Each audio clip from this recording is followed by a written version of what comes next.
YouTube. This is my first video, and this feels a little awkward, but I hope that whoever watches this gets something out of it. As you can tell by the title of this video, I want to share some different experiences I made and just generally things I wish I knew before owning rats as a first-time pet rat owner. If you're watching this, you probably think about getting rats, and I just want to tell you, do it. It's going to be worth. It's going to give you lots of many different experiences, and you're going to have much fun with them. But I also do want to put out a small little disclaimer, a teensy tiny disclaimer. This video is just based on my experiences, and if you happened to have rats and you have different experiences, please keep it friendly and please don't belittle any experiences that are perhaps very different from yours. I'm a first-time rat owner, and I have my rats since I've had them since I believe September, so approximately they are about 5 months old, maybe 6 months even, and they're all female, and right now it's exactly 3 rats. There were 4, but something happened. They're not dead, but maybe I will tell you one day. The first thing I want to get into is, where do I get my rats? The answer is simple. Either from a pet store or a breeder. Every video will tell you that the breeder is the best option, and that is absolutely correct. That's true. There's no way around it. But I also want to tell you that there's no shame in getting them from the pet store. While many videos tell you that you should absolutely not do it, I telling you that it's okay. Why? Because they have them, they are there, and they will not leave, and they will always sell them. Why? Because they keep them in relatively small enclosures, and their lives are cheap. Now, I know this might sound very controversial coming from someone who loves animals, telling you to consider getting them from a pet store. I don't want to emphasize that pet store rats are the way to go, or that you should take them and buy them from there, but I'm telling you that if you fall in love with some rats at first sight from a pet store, it's okay in getting them and giving them a home, because in the end, you just want to take care of rats, and no one should tell you that you're a horrible being for getting them in a pet store. I'm telling you this because I got my rats from a pet store as well, and this was not the way I intended to get them, because every video told me that a pet store is terrible, and I'm investing in a pet store that's treating animals badly and all that kinds of stuff. But I've seen them over a couple of weeks and just seen them lose their sparkle, and I just couldn't take it. So I knew I was going to get rats, but for them I sped up the process a little bit. I just wanted to get them out of there and shower them with love. The next question is, how many rats do I get? There are a couple of videos that will tell you that a minimum of 2 rats is required, but I would like to raise it to a minimum of 3 rats. The reason is simple, not because while they are living, they are bored or whatever. That's because if one rat happens to die, we cannot ensure that the rat that is left will accept a new member. And you need time, the rat needs time to accept someone new. So if you happen to have 2 rats, you will eventually face the harsh truth of looking at a depressed rat who will eventually die of a broken heart or loneliness. So please, don't get anything under 3. Yes. And what gender? Heart to heart, it doesn't matter. Honestly. If you're looking at this video, you will get rats either way. So, if they're male or female, I believe you couldn't care less. But there are some differences between female and male rats, and I believe the only one worth mentioning is that many say that male rats like to cuddle more or like are a little more cuddlier. I, for myself, I cannot confirm or deny whether this is the case or not, because I have female rats, but you will love them either way. So I don't think it really matters if you have female or male rats. Um, don't get hooked on some people's experiences about male or female rats.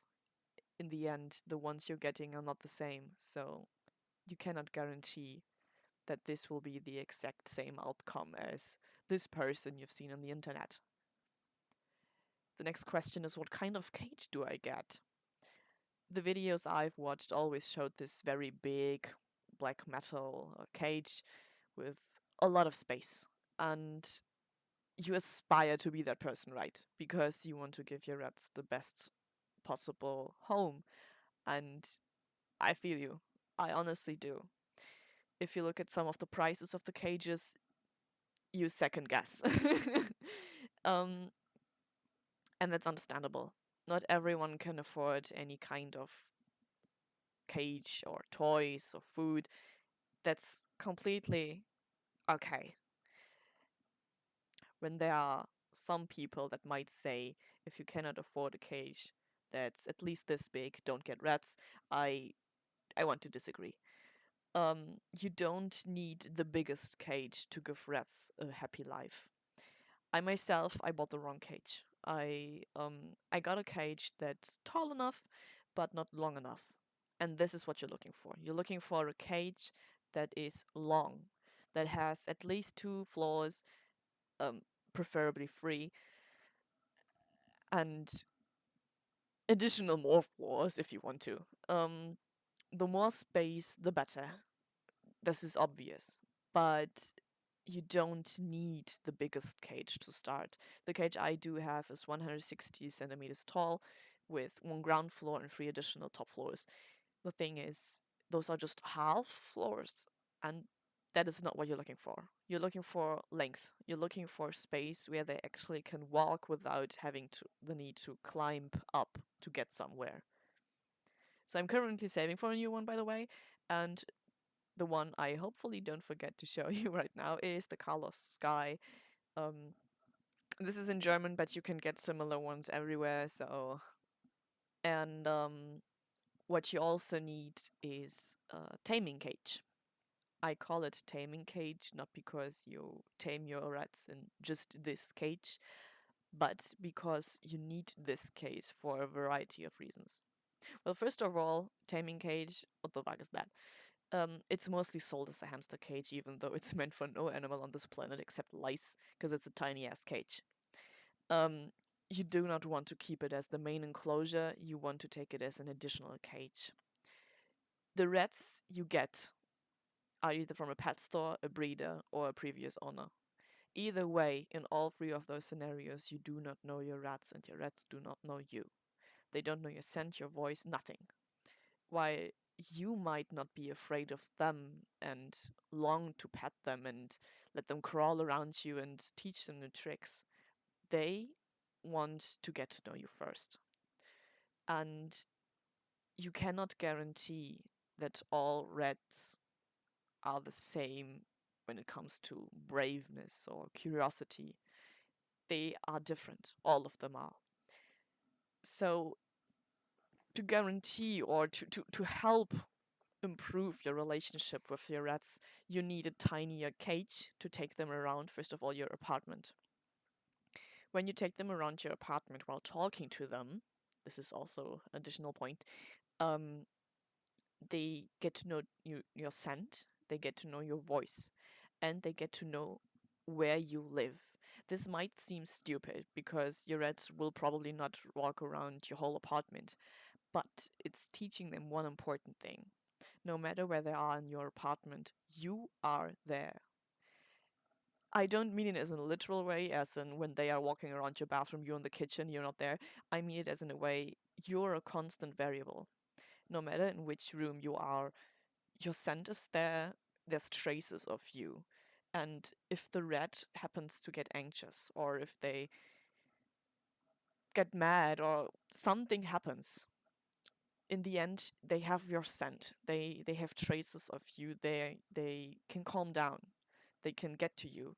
And no matter where you take them out for free time, they will know that you are absolutely present. This is very important because in the end, if they don't trust you, the relationship you build with your reps will not evolve. So you need this gauge to get to know each other. This is a tip I got from someone that reached out to me online. They told me that with some rats that are more anxious than others, it helps to take them into the taming cage while you sleep and let them sleep next to you. So you take the taming cage and put it on a nightstand or whatever and sleep while they are next to you. Because it happens that they get used to your voice while you sleep. The noise and voice depends if you're snoring or not. They get to know your scent more intensely, and they just get to calm down because you're not actively doing something. Um, and how to handle the cage. This is something that I wish any video would have told me in a realistic manner. It is about doing your daily activities, doing chores, and cleaning the cage. What they will tell you is that you take the rats outside of the cage and you clean the cage and put them back in. But realistically, this is not possible for everyone at all times.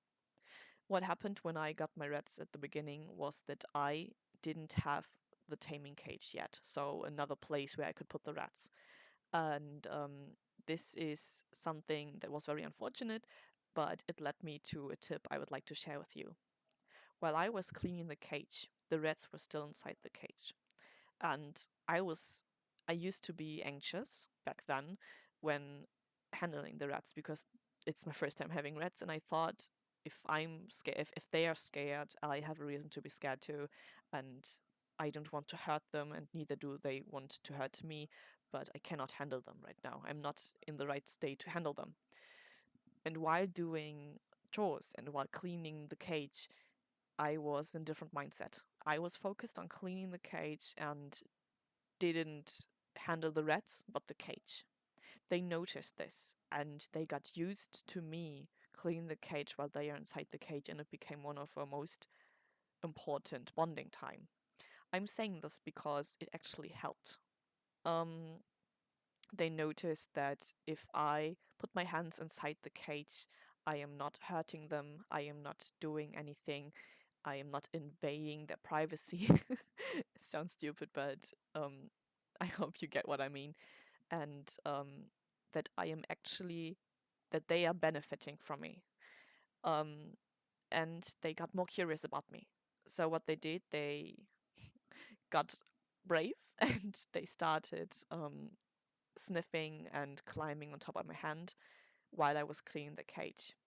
And now, even though I have an additional cage, I do not put them out all the time when I'm cleaning the cage. Depends on how intensely I clean the cage.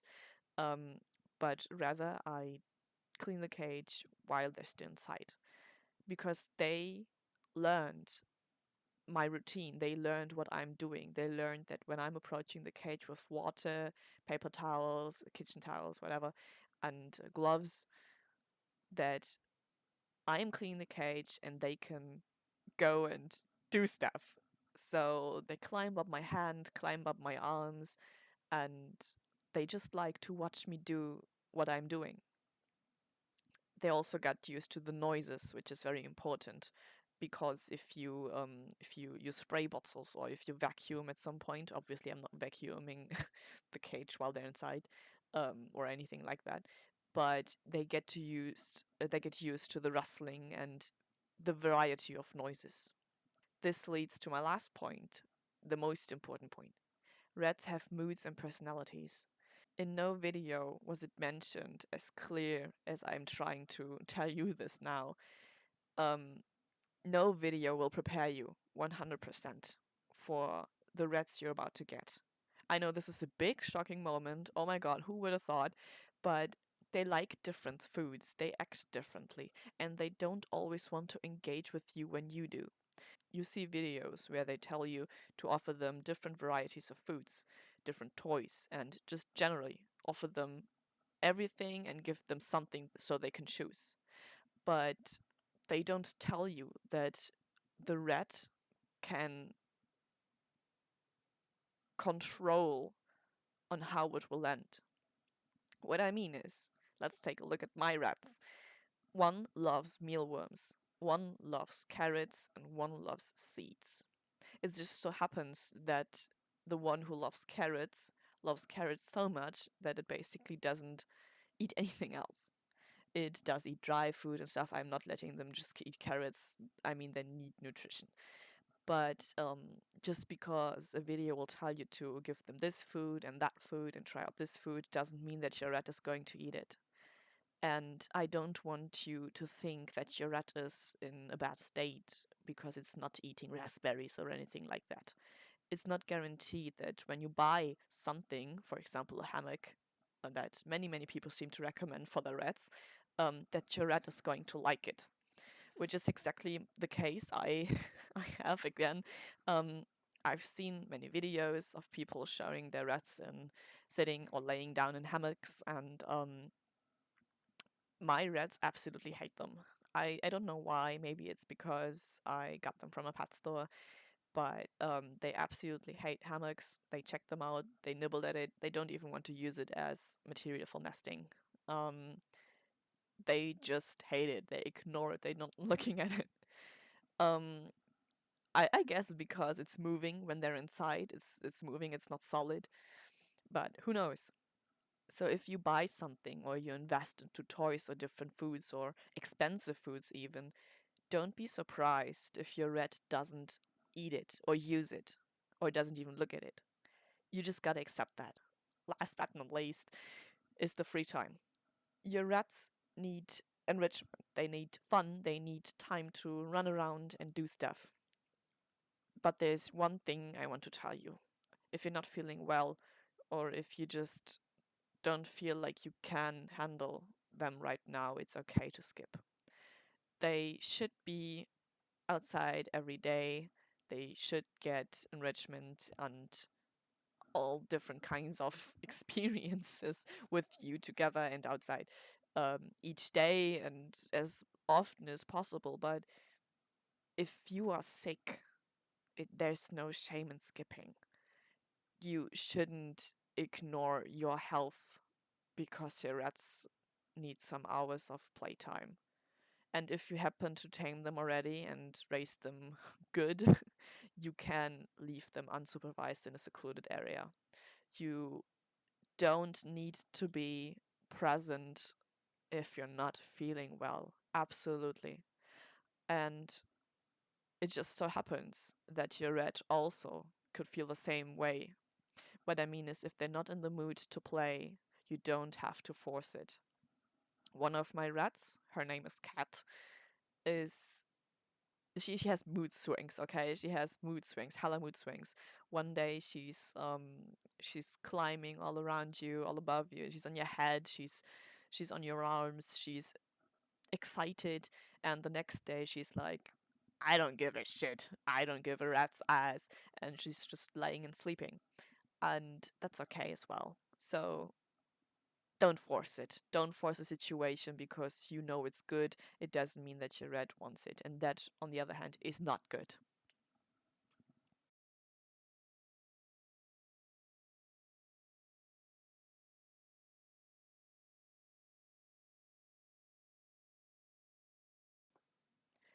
Thank you for watching this.